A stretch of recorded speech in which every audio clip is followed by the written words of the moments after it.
ಸ್ತುತಿಗೆ ಪಾತ್ರನಾಗಿರುವಂಥ ನಮ್ಮ ಪ್ರೀತಿಯುಳ್ಳ ಪರಿಶುದ್ಧ ತಂದೆಯಾದ ದೇವರೇ, ಓದಲ್ಪಟ್ಟಿರುವಂಥ ವಾಕ್ಯ ಭಾಗವನ್ನು ನಾವು ಸ್ವಲ್ಪ ಹೊತ್ತು ಧ್ಯಾನ ಮಾಡುವಾಗ ಕರ್ತನೆ, ನಾನು ಮಾತನಾಡುವಂಥ ಮಾತುಗಳು ನನ್ನ ಮಾತುಗಳಾಗಿರದೆ ನೀವೇ ನಮ್ಮೊಟ್ಟಿಗೆ ಮಾತನಾಡಿ ಆ ವಾಕ್ಯವನ್ನು ನಾವೆಲ್ಲರೂ ಗ್ರಹಿಸಿಕೊಂಡು ತಿಳ್ಕೊಂಡು ವಾಕ್ಯದಂತೆ ನಡಿಲಿಕ್ಕೆ ಬೇಕಾದಂಥ ನಿಮ್ಮ ಒಂದು ಆಶೀರ್ವಾದವನ್ನು ನಮ್ಮೆಲ್ಲರಿಗೆ ದಯಪಾಲಿಸಿಕೊಡುವುದಕ್ಕಾಗಿ ಯೇಸುವೆ ನಿಮ್ಮ ಹೆಸರಿನಲ್ಲಿ ಬೇಡಿ ಹೊಂದಿದ್ದೇವೆ ನಮ್ಮ ತಂದೆಯೇ, ಆಮೇನ್.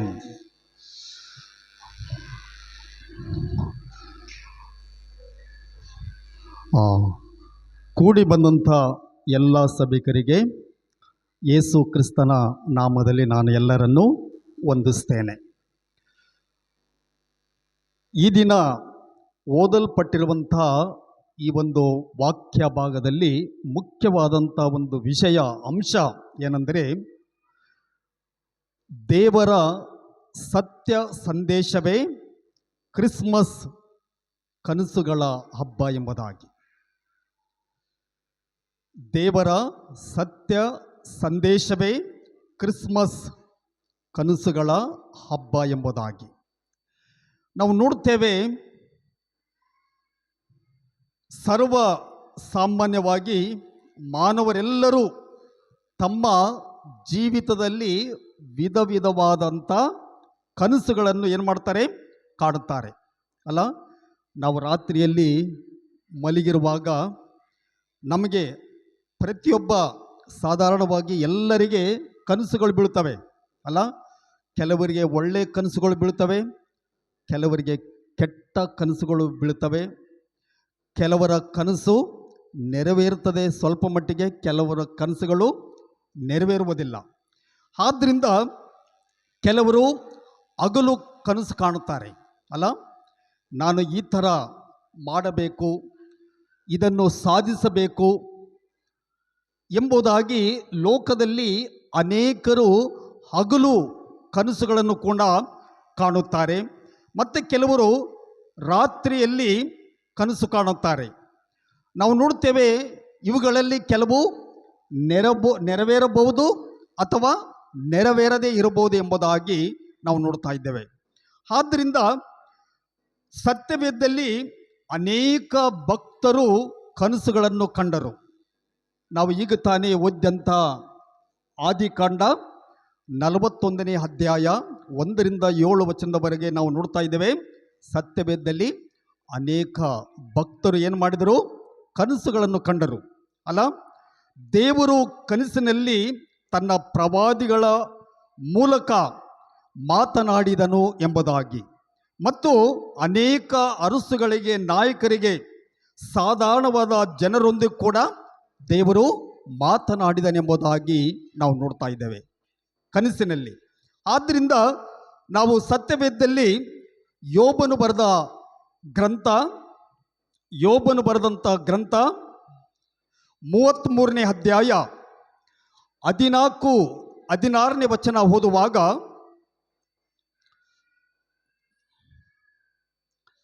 ಯೋಬನು ಬರೆದ ಗ್ರಂಥ 33ನೇ ಅಧ್ಯಾಯ 14 ಮತ್ತು 15-16 ಓದರಿ.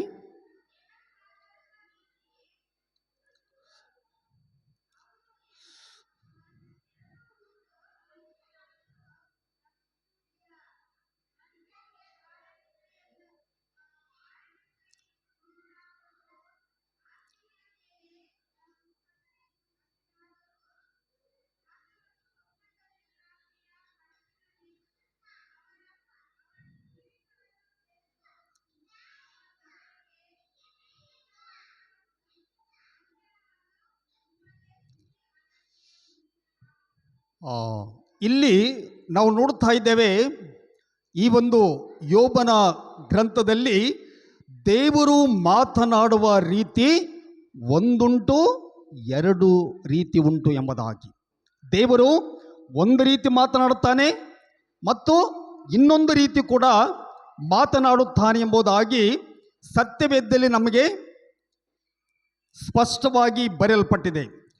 ಮನುಷ್ಯರಿಗೆ ಗಾಢ ನಿದ್ರೆ ಉಂಟಾದಾಗಲೂ, ಹಾಸಿಗೆಯ ಮೇಲೆ ಜಂಪು ಹತ್ತಿದಾಗಲೂ ಆತನು ಸ್ವಪ್ನದಲ್ಲಿ ರಾತ್ರಿಯ ಕನಸಿನಲ್ಲಿ ಅವರ ಕಿವಿಗಳನ್ನು ತೆರೆದು ಅವರಿಗೆ ಶಿಕ್ಷಾ ವಚನವನ್ನು ಉಪದೇಶಿಸಿ ಅದಕ್ಕೆ ಮುದ್ರೆ ಹಾಕುವನೆಂಬುದಾಗಿ ಬರೆಯಲ್ಪಟ್ಟಿದೆ ಎಂಬುದಾಗಿ. ಆದ್ದರಿಂದ ದೇವರು ಮಾತನಾಡುವಂಥ ರೀತಿ ಎರಡು ಉಂಟೆಂಬುದಾಗಿ ಸತ್ಯವೇದದಲ್ಲಿ ನಮಗೆ ಬರೆಯಲ್ಪಟ್ಟಿದೆ ಎಂಬುದಾಗಿ. ದೇವರು ಮಾತನಾಡುವ ರೀತಿ ಒಂದುಂಟು, ಹೌದು, ಎರಡು ಉಂಟು ಎಂಬುದಾಗಿ ನಮಗೆ ದೇವರ ವಾಕ್ಯ ತಿಳಿಸುವಾಗ, ಇದನ್ನು ನಾವು ಆಲೋಚಿಸುವಾಗ ಸತ್ಯವೇದದಲ್ಲಿ ನಾವು ನೋಡ್ತಾ ಇದ್ದೇವೆ, ಎರಡು ರೀತಿಯ ಕನಸುಗಳನ್ನು ನಾವು ಗಮನಿಸಬಹುದು ಎಂಬುದಾಗಿ. ಎರಡು ರೀತಿಯ ಕನಸುಗಳನ್ನು ನಾವು ಸತ್ಯವೇದದಲ್ಲಿ ಗಮನಿಸಬಹುದು ಎಂಬುದಾಗಿ. ಮೊದಲನೇದಾಗಿ, ನಿದ್ರೆ ಮಾಡುವ ವ್ಯಕ್ತಿಗೆ ತನ್ನ ನಿತ್ಯ ಜೀವನದಲ್ಲಿ ಜೀವಿಸುವಂಥ ಕೆಲಸಗಳ ವಿಷಯವಾಗಿ ಕನಸು ಕಾಣುತ್ತಾನೆ ಎಂಬುದಾಗಿ. ಅಲ್ಲ, ನಾವೆಲ್ಲರೂ ಪ್ರತಿಯೊಬ್ಬರೂ ಹಗಲು ಕೆಲವು ಕನಸುಗಳನ್ನು ನಾವು ಕಾಣುತ್ತೇವೆ. ಈ ರೀತಿಯಲ್ಲಿ ಮಾಡಬೇಕು, ಈ ರೀತಿಯಲ್ಲಿ ನಾನು ಸಾಧಿಸಬೇಕು. ಕೆಲವರು ಅನೇಕರು ಆ ರೀತಿಯಲ್ಲಿ ಕನಸುಗಳನ್ನು ಕಾಣುವುದನ್ನು ನಾವು ಹಗಲು ಕನಸುಗಳನ್ನು ಕಾಣುವುದನ್ನು ಕೂಡ ನಾವು ನೋಡ್ತಾ ಇದ್ದೇವೆ ಎಂಬುದಾಗಿ. ಆದ್ದರಿಂದ ನಾವು ಸತ್ಯವೇದದಲ್ಲಿ ನೋಡುವಾಗ, ಈಗ ತಾನೇ ಓದಿದಂಥ ವಾಕ್ಯ ಭಾಗದಲ್ಲಿ ನಾವು ನೋಡ್ತಾ ಇದ್ದೇವೆ, ಫರೋನನಿಗೆ ಬಿದ್ದಂಥ ಕನಸು. ಅಲ್ಲ, ನಾವು ನೋಡ್ತಾ ಇದ್ದೇವೆ, ಇದೇ ಆದಿಕಾಂಡ 41ನೇ ಅಧ್ಯಾಯ. ಇಲ್ಲಿ ಫರೋನನಿಗೆ ಬಿದ್ದಂಥ ಕನಸು ಮತ್ತು ಈ ಒಂದು ಕನಸಿನ ಅರ್ಥವನ್ನು ಯೋಸೇಫನು ತಿಳಿಸಿ, ಫರೋನನು ಯೋಸೇಫನಿಗೆ ಏನಂತಂದರೆ ಅವನಿಗೆ ಮಂತ್ರಿಯಾಗುವಂಥ ಒಂದು ಉನ್ನತವಾದಂಥ ಸ್ಥಾನವನ್ನು ಆ ಫರೋನ್ ರಾಜನು ದಯಪಾಲಿಸಿದನೆಂಬುದಾಗಿ ನಾವು ನೋಡ್ತಾ ಇದ್ದೇವೆ. ಆದ್ದರಿಂದ ಇಲ್ಲಿ ನಾವು ನೋಡ್ತಾ ಇದ್ದೇವೆ, ಮೊದಲನೇ ವಚನ ಓದುವಾಗ, 2 ವರ್ಷಗಳಾದ ಮೇಲೆ ಫರೋನನಿಗೆ ಕನಸು ಬಿತ್ತು. ಆ ಕನಸು ಏನೆಂದರೆ, ಅವನು ನೈಲ್ ನದಿಯ ತೀರದಲ್ಲಿ ನಿಂತಿದ್ದನು.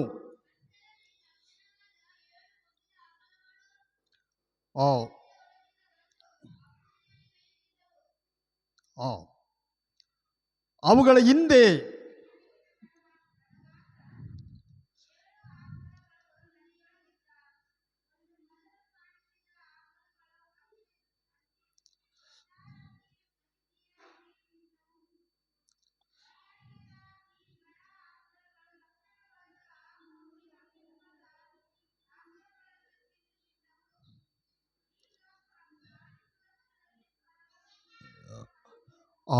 ಇಲ್ಲಿ ನಾವು ನೋಡ್ತಾ ಇದ್ದೇವೆ, ಫರೋನ್ ರಾಜನಿಗೆ ಕನಸು ಬಿತ್ತು ಎಂಬುದಾಗಿ ವಾಕ್ಯದಲ್ಲಿ ಬರೆಯಲ್ಪಟ್ಟಿದೆ. ಅಲ್ಲ, ನಾವು ನೋಡ್ತೇವೆ, ಫರೋನ್ ರಾಜನು ಆ ಒಂದು ನೈಲ್ ನದಿಯ ತೀರದಿಂದ ನೋಡುವಾಗ ಆ ನದಿ ಒಳಗಿನಿಂದ ಬಹಳ ಪುಷ್ಟಿಯುಳ್ಳಂಥ, ಅಂದರೆ ಬಹಳ ಕೊಬ್ಬಿನಿಂದ ಕೂಡಿದಂಥ, ಯಾವ ಕೊರತೆ ಇಲ್ಲದಂಥ 7 ಆಕಳುಗಳು ಆ ನದಿಯ ಒಳಗಿನಿಂದ ಬಂದವು ಎಂಬುದಾಗಿ ನಾವು ನೋಡ್ತಾ ಇದ್ದೇವೆ. ಮತ್ತು ಅದರ ಹಿಂದೆ ಪೂರ್ತಿ ಬಡುಕಲಾದಂಥ, ಬರೇ ಎಲುಬುಗಳಿಂದ ಕೂಡಿದಂಥ 7 ಆಕಳುಗಳು ಆ ನೈಲ್ ನದಿಯೊಳಗಿಂದ ಬರುವುದನ್ನು ಕಂಡನು ಎಂಬುದಾಗಿ ನಾವು ನೋಡ್ತೇವೆ. ಮತ್ತು ಕಂಡ ನಂತರ ಆ ಬಡಕಲು ಉಳ್ಳಂಥ ಎಲುಬುಗಳಿಂದ ಕೂಡಿದಂಥ ಆ 7 ಆಕಳುಗಳು ಪುಷ್ಟಿಯಿಂದ ಚೆನ್ನಾಗಿ ಬಲತು ಕೊಬ್ಬಿನಿಂದ ಕೂಡಿದಂಥ ಆ 7 ಆಕಳುಗಳನ್ನು ಬಡಕಲಾದಂಥ ಆ ಆಕಳುಗಳು ಏನು ಮಾಡಿದವು? ತಿಂದು ಬಿಟ್ಟವು ಎಂಬುದಾಗಿ ಫರೋನನು ಕನಸಿನಲ್ಲಿ ಕಂಡನೆಂಬುದಾಗಿ ನಾವು ನೋಡ್ತಾ ಇದ್ದೇವೆ.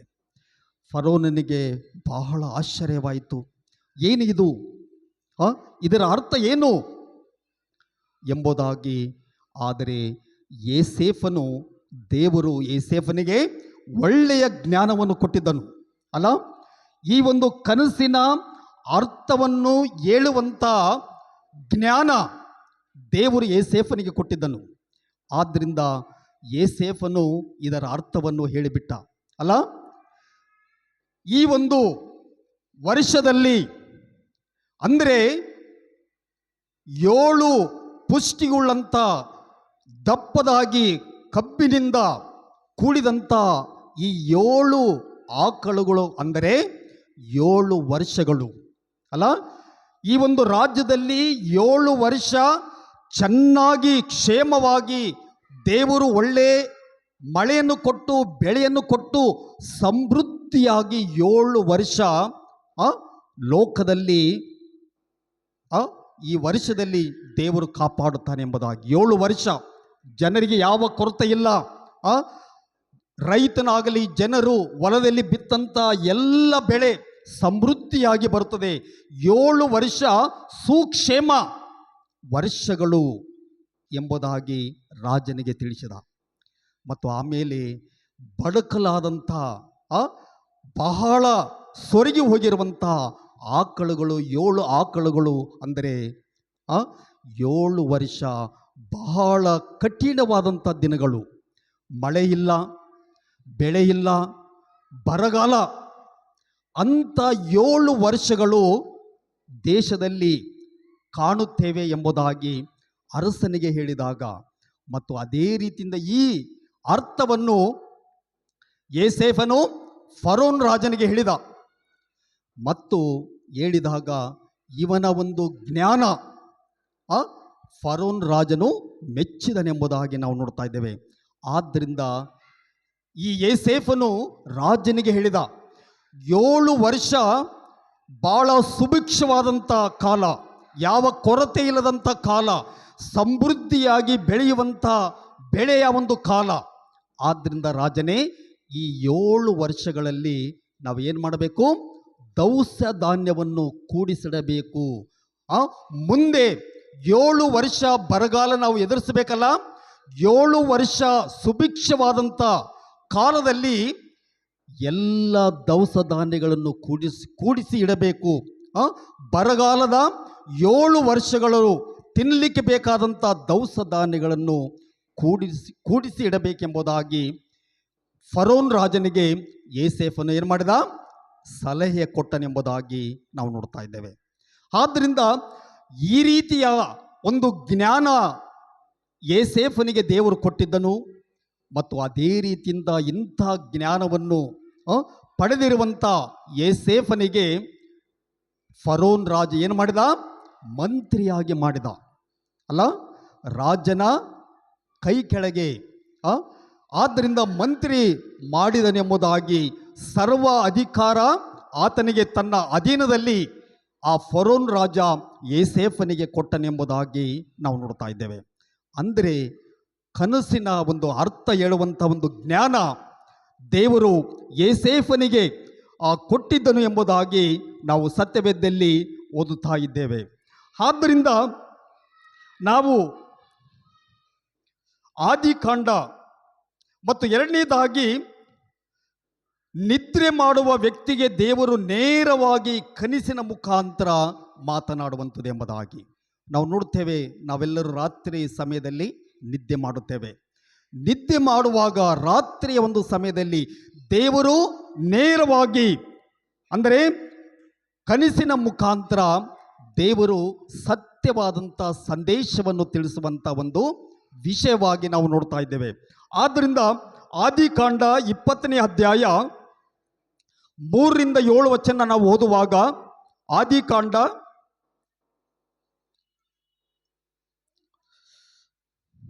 20ನೇ ಅಧ್ಯಾಯ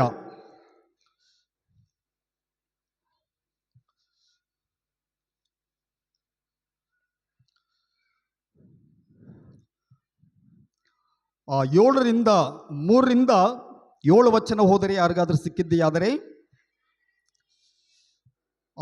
ಆದರೆ ರಾತ್ರಿಯಲ್ಲಿ ದೇವರು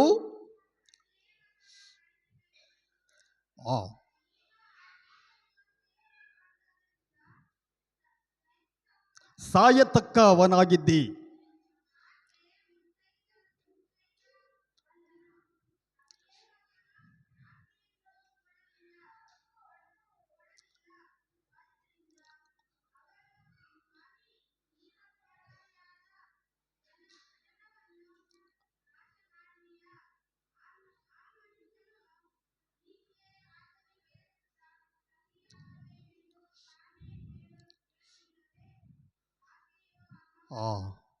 ಆ, ಇಲ್ಲಿ ನಾವು ನೋಡ್ತಾ ಇದ್ದೇವೆ. ಆದರೆ ರಾತ್ರಿಯಲ್ಲಿ ದೇವರು ಅಭಿಮೇಲಕನ ಕನಸಿನಲ್ಲಿ ಬಂದು, ನೀನು ಆ ಸ್ತ್ರೀಯನ್ನು ಸೇರಿ ಕೊಂಡದರಿಂದ ಸಾಯತಕ್ಕವನಾಗಿದ್ದಿ ಎಂಬುದಾಗಿ ಅಭಿಮೇಲಕನಿಗೆ ದೇವರು ಕನಸಿನಲ್ಲಿ ಕಾಣಿಸಿಕೊಂಡು, ನೀನು ಆ ಸ್ತ್ರೀಯರನ್ನು ಸೇರಿದ್ದರಿಂದ ನೀನೇನಾಗ್ತಿದ್ದಿ, ಸಾಯೋನವನು ಆಗುತ್ತೆ ಎಂಬುದಾಗಿ ದೇವರು ನೇರವಾಗಿ ಕನಸಿನ ಮುಖಾಂತರವಾಗಿ ಆತನಿಗೆ ತಿಳಿಸಿದನೆಂಬುದಾಗಿ ನಾವು ನೋಡ್ತಾ ಇದ್ದೇವೆ. ಆದ್ದರಿಂದ ನಾವು ನೋಡ್ತಾ ಇದ್ದೇವೆ, ಈ ಎಲ್ಲವನ್ನು ನಾವು ನೋಡುವಾಗ ಕನಸಿನ ದೇವರು ನೇರವಾಗಿ ಕನಸಿನ ಮುಖಾಂತರ ಮಾತನಾಡುವುದನ್ನು ಕೂಡ ನಾವು ನೋಡ್ತಾ ಇದ್ದೇವೆ. ಮತ್ತು ಅದೇ ರೀತಿಯಿಂದ ಮೊದಲನೇ ಅರಸು 3ನೇ ಅಧ್ಯಾಯ, ಮೊದಲನೇ ಅರಸು 3ನೇ ಅಧ್ಯಾಯ 5ರಿಂದ ನಾವು ಓದುವಾಗ,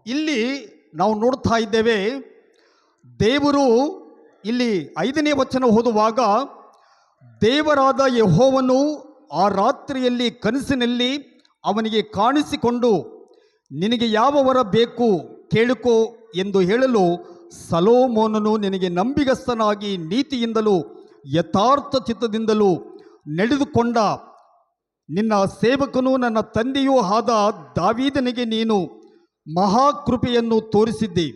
ಅವನ ಮೇಲೆ ಬಹಳವಾಗಿ ಕೃಪೆ ಮಾಡಿ ಈಗಿರುವಂತೆ ಅವನ ಸಿಂಹಾಸನಕ್ಕೆ ಒಬ್ಬ ಮಗನನ್ನು ಅನುಗ್ರಹಿಸಿದ್ದರಿಂದ ಅದನ್ನು ಪೂರ್ತಿಗೊಳಿಸಿದ್ದಿ ಎಂಬುದಾಗಿ ಇಲ್ಲಿ ದೇವರು ಸೊಲೊಮೋನನಿಗೆ ದೇವರು ಕನಸಿನಲ್ಲಿ ಕಾಣಿಸಿಕೊಂಡು, ನೀನು ಒಳ್ಳೆಯ ರಾಜನಾಗಿದ್ದಿ, ನೀನು ಒಳ್ಳೆಯ ಮನುಷ್ಯ, ನಾನು ನಿನಗೆ ಏನು ಬೇಕಾದರೂ ನಾನು ಕೊಡಲಿಕ್ಕೆ ಶಕ್ತನಾಗಿದ್ದೇನೆ.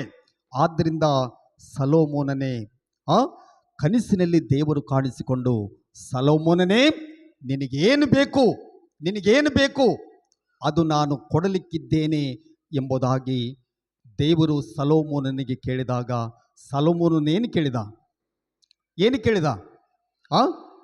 ಐಶ್ವರ್ಯ ಕೇಳಿದನ? ಆಸ್ತಿ ಅಂತಸ್ತು ಕೇಳಿದನ? ದೇವರ ಸ್ಥಾನದಲ್ಲಿ ನನಗೆ ಅರ್ಧ ಭಾಗ ಕೊಡೆಂಬುದಾಗಿ ಕೇಳಿದನ? ಇಲ್ಲ. ಏನು ಕೇಳಿದ?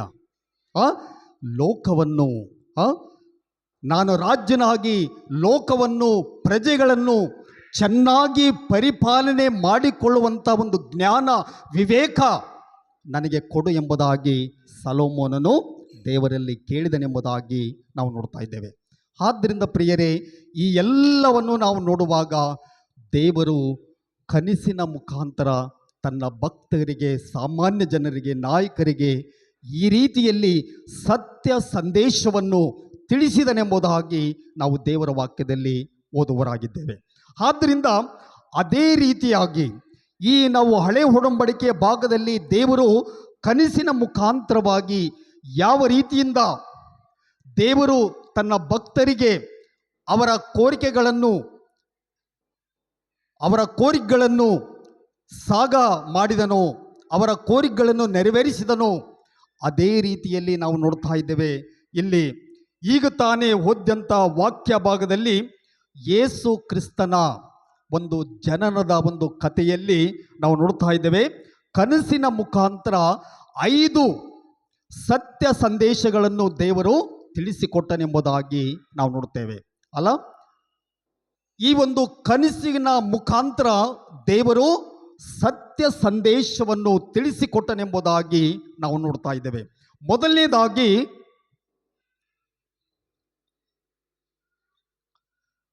ಮತ್ತಾಯನ ಬರೆದ ಸುವಾರ್ತೆ 1ನೇ ಅಧ್ಯಾಯ 20ನೇ ವಚನದಲ್ಲಿ,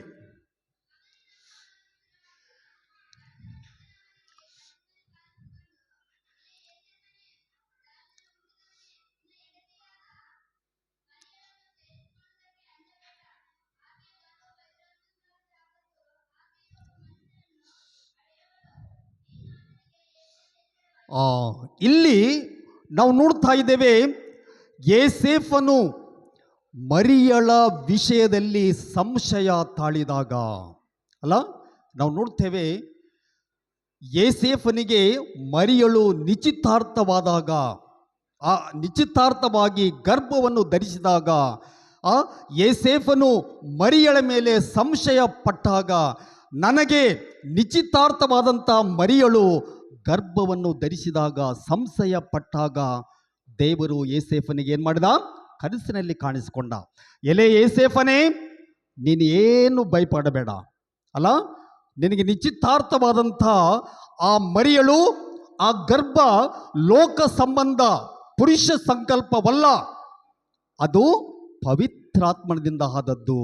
ಆದ್ದರಿಂದ ಯೋಸೇಫನೇ, ನೀನು ಭಯಪಡಬೇಡ ಎಂಬುದಾಗಿ ಕನಸಿನ ಮುಖಾಂತರ ನೇರವಾಗಿ ಯೋಸೇಫನೊಟ್ಟಿಗೆ ದೇವರು ದೇವದೂತನ ಮುಖಾಂತರ ಮಾತನಾಡಿ ಆತನಲ್ಲಿರುವಂಥ ಎಲ್ಲ ಸಂಶಯವನ್ನು ತೊಲಗಿಸಿ ಬಿಟ್ಟನೆಂಬುದಾಗಿ ನಾವು ನೋಡ್ತಾ ಇದ್ದೇವೆ. ಇದು ಕನಸಿನ ಮುಖಾಂತರ ದೇವರು ಯೋಸೇಫನೊಟ್ಟಿಗೆ ಮಾತನಾಡಿ ಯೋಸೇಫನ ಸಂಶಯವನ್ನು ತೊಲಗಿಸಿದನೆಂಬುದಾಗಿ ನಾವು ನೋಡ್ತಾ ಇದ್ದೇವೆ. ಮತ್ತು ಎರಡನೇದಾಗಿ ನಾವು ಮತ್ತಾಯನ ಬರೆದ ಸುವಾರ್ತೆ 2ನೇ ಅಧ್ಯಾಯ 12ನೇ ವಚನ ಓದುವಾಗ, ಮತ್ತಾಯನ ಬರೆದ ಸುವಾರ್ತೆ 2ನೇ ಅಧ್ಯಾಯ 12ನೇ ವಚನ,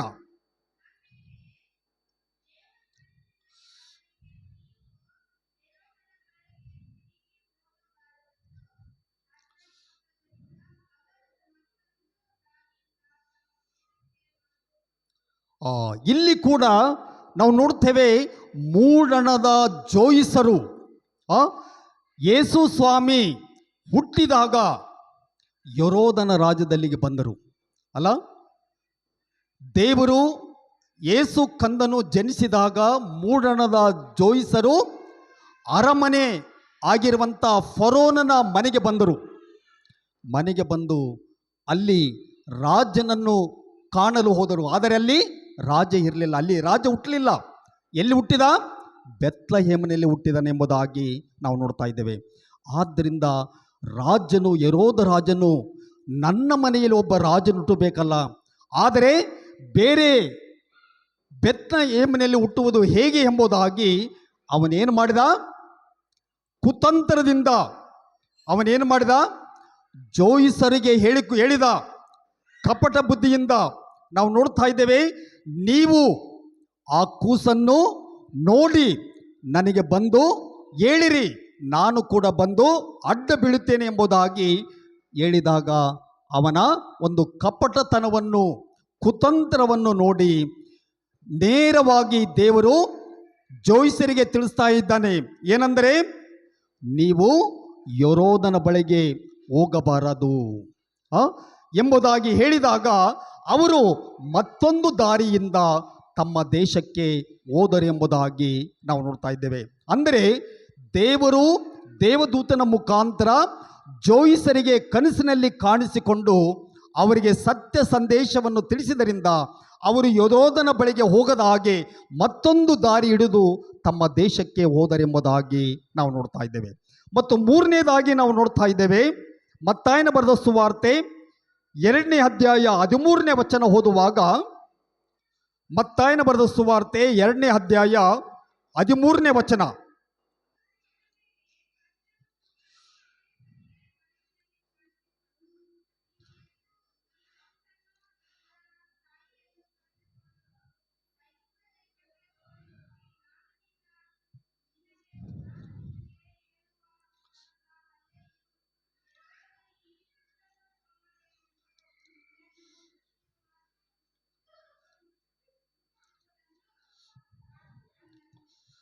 ಆ, ಇಲ್ಲಿ ಕೂಡ ಜೋಯಿಸರು ನನಗೆ ಮೋಸ ಮಾಡಿದರು ಎಂಬುದಾಗಿ ಯರೋದನು ತಿಳ್ಕೊಂಡು ಆ, 2 ವರ್ಷದ ಗಂಡು ಕೂಸುಗಳನ್ನೆಲ್ಲ ಕೊಲ್ಲಿಸಬೇಕೆಂದು ರಾಜ್ಯ ಆಜ್ಞೆಯನ್ನು ಫರೋನು ಹೊರಡಿಸಿಬಿಟ್ಟ. ಜೋಯಿಸರು ನನಗೆ ಬಂದು ತಿಳಿಸಲಿಲ್ಲ. ಆಗ ಇಲ್ಲಿ ನಾವು ನೋಡ್ತಾ ಇದ್ದೇವೆ, ಇಲ್ಲಿ 13ನೇ ವಚನ ನಾವು ನೋಡ್ತೇವೆ, ಕರ್ತನ ದೂತನು ಯೋಸೇಫನಿಗೆ ಕನಸಿನಲ್ಲಿ ಕಾಣಿಸಿಕೊಂಡು, ನೀನು ಎದ್ದು ಆ ಕೂಸನ್ನು ಅದರ ತಾಯಿಯನ್ನು ಕರೆಕೊಂಡು ಐಗುಪ್ತ ದೇಶಕ್ಕೆ ಓಡಿ ಹೋಗಿ ನಾನು ನಿನಗೆ ಹೇಳುವ ತನಕ ಅಲ್ಲೇ ಇರು ಎಂಬುದಾಗಿ ಮತ್ತು ಆ ಕೂಸನ್ನು ಕೊಲ್ಲಿಸಬೇಕೆಂಬುದಾಗಿ ಯರೋದನು ಪ್ಲ್ಯಾನ್ ಮಾಡಿದ್ದಾನೆ, ಆಜ್ಞೆಯನ್ನು ಹೊರಡಿಸಿದ್ದಾನೆ ಎಂಬುದಾಗಿ ಆ ಸತ್ಯ ಸಂಗತಿಯನ್ನು ತಿಳ್ಕೊಂಡು ಇಲ್ಲಿ ನಾವು ನೋಡ್ತಾ ಇದ್ದೇವೆ. ದೇವರು ಯೋಸೇಫನಿಗೆ ನೀನೇನು ಮಾಡು, ಮರಿಯಳನ್ನು ಆ ಕೂಸನ್ನು ತೆಗೆದುಕೊಂಡು ನೀನು ಎಲ್ಲಿಗೆ ಹೋಗಬೇಕು, ಐಗುಪ್ತ ದೇಶಕ್ಕೆ ನೀನು ಹೋಗಬೇಕೆಂಬುದಾಗಿ ದೇವರು ಕನಸಿನ ಮುಖಾಂತರವಾಗಿ ನೇರವಾಗಿ ಯೋಸೇಫನಿಗೆ ಆ ಸತ್ಯ ಸಂದೇಶವನ್ನು ತಿಳಿಸಿದನು. ಆಗ ಯೋಸೇಫನು ಏನು ಮಾಡಿದ, ಮರಿಯಳನ್ನು ಆ ಕೂಸನ್ನು ತೆಗೆದುಕೊಂಡು ಆ ಕೂಸನ್ನು ತಾಯಿಯನ್ನು ಏನು ಮಾಡಿದ, ರಕ್ಷಣೆಯನ್ನು ಮಾಡಿದನೆಂಬುದಾಗಿ ನಾವು ನೋಡ್ತಾ ಇದ್ದೇವೆ. ಮತ್ತು 4ನೇದಾಗಿ ನಾವು ನೋಡುವಾಗ ಇದೇ ಮತ್ತಾಯನ ಬರೆದ ಸುವಾರ್ತೆ 2ನೇ ಅಧ್ಯಾಯ 19 ಮತ್ತು 20ನೇ ವಚನದಲ್ಲಿ ನಾವು ನೋಡುವಾಗ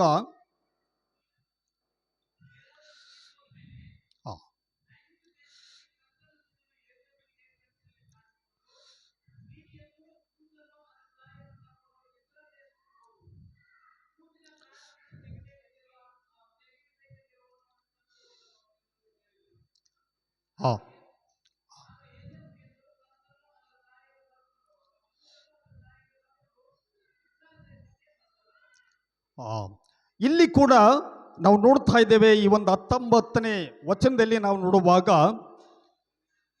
ಇಲ್ಲಿ ಯರೋದನು ತೀರಿ ಹೋದ ಮೇಲೆ ಐಗುಪ್ತ ದೇಶದಲ್ಲಿ ಕರ್ತನ ದೂತನು ಯೋಸೇಫನಿಗೆ ಕನಸಿನಲ್ಲಿ ಕಾಣಿಸಿಕೊಂಡು, ನೀನು ಎದ್ದು ಕೂಸನ್ನು ಅದರ ತಾಯಿಯನ್ನು ಕರ್ಕೊಂಡು ಇಸ್ರಾಯೇಲ್ ದೇಶಕ್ಕೆ ಹೋಗು ಎಂಬುದಾಗಿ ಇಲ್ಲಿ ನಾವು ನೋಡ್ತಾ ಇದ್ದೇವೆ. ಆ ಫರೋನ್ ಏನು ಮಾಡಿದ, ತೀರಿ ಹೋಗಿಬಿಟ್ಟ. ತೀರಿ ಹೋದ ಮೇಲೆ ನೀನು ಯೋಸೇಫನೇ ನೀನು ಭಯಪಡಬೇಡ ಎಂಬುದಾಗಿ ದೇವರು ದೇವದೂತನ ಮುಖಾಂತರ ನೀನು ಎದ್ದು ಕೂಸನ್ನು ಅದರ ತಾಯಿಯನ್ನು ಕರ್ಕೊಂಡು ಇಸ್ರಾಯೇಲ್ ದೇಶಕ್ಕೆ ಹೋಗು, ಕೂಸಿನ ಪ್ರಾಣವನ್ನು ತೆಗೆಯಬೇಕೆಂದಿದ್ದವರು ಸತ್ತು ಹೋದರೆಂಬುದಾಗಿ ದೇವದೂತನ ಮುಖಾಂತರ ದೇವರು ಯೋಸೇಫನಿಗೆ ಸತ್ಯ ಸಂಗತಿಯನ್ನು ತಿಳಿಸಿದರು ಎಂಬುದಾಗಿ ನಾವು ನೋಡ್ತಾ ಇದ್ದೇವೆ. ಈ ರೀತಿಯಲ್ಲಿ ದೇವರು ಕನಸಿನ ಮುಖಾಂತರವಾಗಿ ಯೋಸೇಫನಿಗೆ ನೇರವಾಗಿ ಮಾತನಾಡಿ ಮರಿಯಳನ್ನು ಆ ಕಂದ ಕೂಸನ್ನು ದೇವರು ರಕ್ಷಣೆ ಮಾಡಿದನು. ಆ ಮಗುವಿಗೆ ತಾಯಿಗೆ ಏನು ಕೇಡು ಆಗದ ಹಾಗೆ ದೇವರು ಕನಸಿನ ಮುಖಾಂತರವಾಗಿ ಮರಿಯಳನ್ನು ಆ ಯೇಸು ಕಂದನನ್ನು ದೇವರು ರಕ್ಷಣೆ ಮಾಡಿದನೆಂಬುದಾಗಿ ನಾವು ಈ ಒಂದು ವಾಕ್ಯದಲ್ಲಿ ಓದುತ್ತೇವೆ. ಕೊನೆಯದಾಗಿ ನಾವು ಇದೇ ಮತ್ತಾಯನ ಬರೆದ ಸುವಾರ್ತೆ 2ನೇ ಅಧ್ಯಾಯ 22ನೇ ವಚನ ಓದುವಾಗ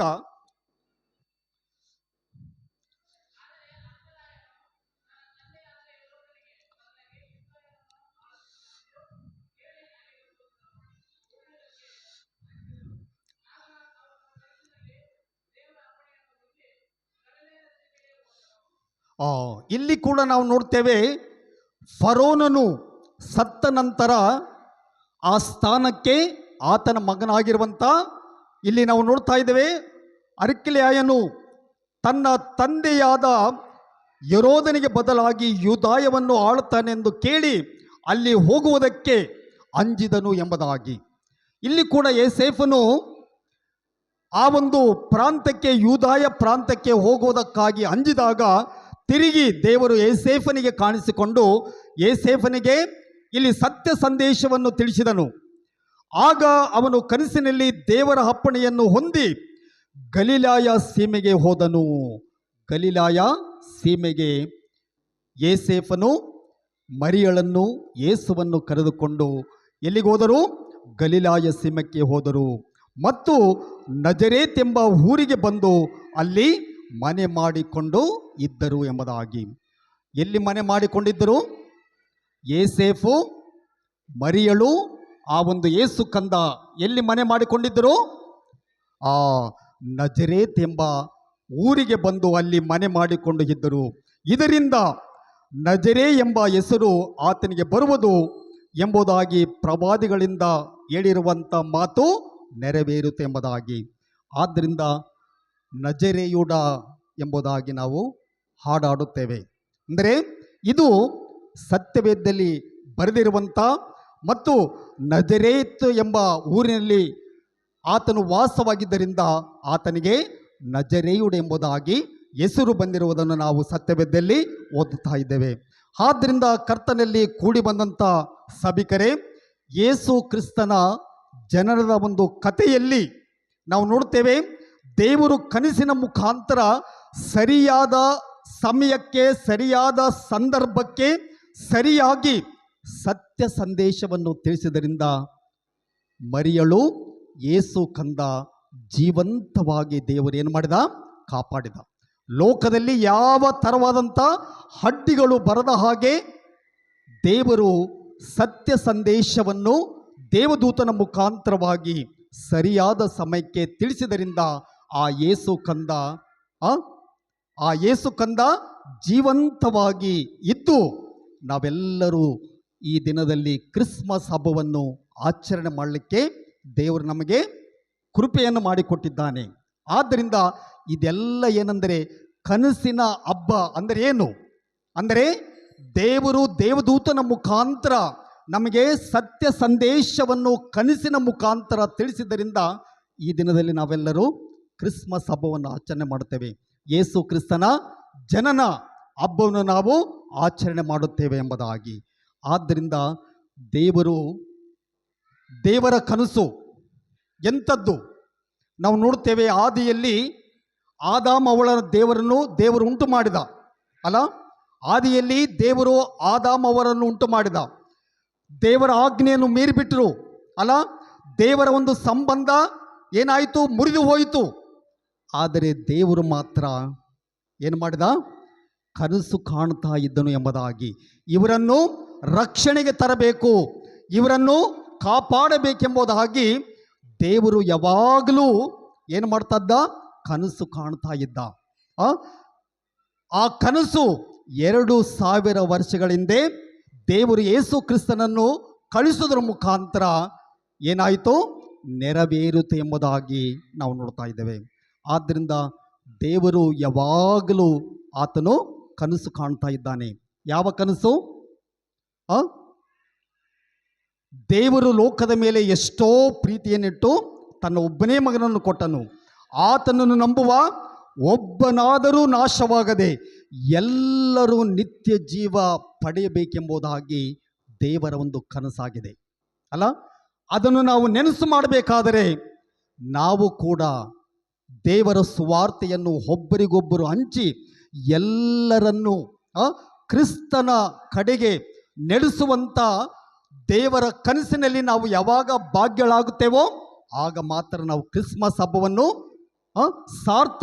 ಸಾರ್ಥಕವಾಗಿ ಹಬ್ಬವನ್ನು ಮಾಡಲಿಕ್ಕೆ ನಮಗೆ ದೇವರು ಶಕ್ತಿ ಕೊಡುತ್ತಾನೆ. ಆದ್ದರಿಂದ ನಾವು ದೇವರ ಕನಸಿನಲ್ಲಿ ನಾವೆಲ್ಲರೂ ಪಾಲು ಹೊಂದಬೇಕು. ದೇವರ ಕನಸು ಅಂತಂದರೆ ಲೋಕದಲ್ಲಿ ಯಾರು ನಶಿಸಿ ಹೋಗಬಾರದು ಅಲ್ಲ, ಎಲ್ಲರೂ ನಿತ್ಯ ಜೀವ ಪಡೆಯಬೇಕೆಂಬುದಾಗಿ ದೇವರು ಕನಸನ್ನು ಕಾಣಿಸುವಾಗ ನಾವೆಲ್ಲರೂ ಆ ಕನಸನ್ನು ನೆರವೇರಿಸಬೇಕಾದರೆ ನಾವು ದೇವರ ಕನಸಿನಲ್ಲಿ ನಾವೆಲ್ಲರೂ ಪಾಲು ಹೊಂದಿ ಎಲ್ಲರನ್ನು ನಾವು ಕ್ರಿಸ್ತನ ಎಡೆಗೆ ತಂದಾಗ ಆ ಕನಸು ನೆರವೇರುತ್ತದೆಂಬುದಾಗಿ ಸತ್ಯವೇದ ನಮಗೆ ತಿಳಿಸಿಕೊಡ್ತದೆ. ಆದ್ದರಿಂದ ದೇವರು ಈ ವಾಕ್ಯಗಳನ್ನು ನಮ್ಮ ಆತ್ಮೀಯ ಒಂದು ಜೀವಿತಕ್ಕೆ ಸಾಕಾರವಾಗಲಿ. ಆಮೆನ್.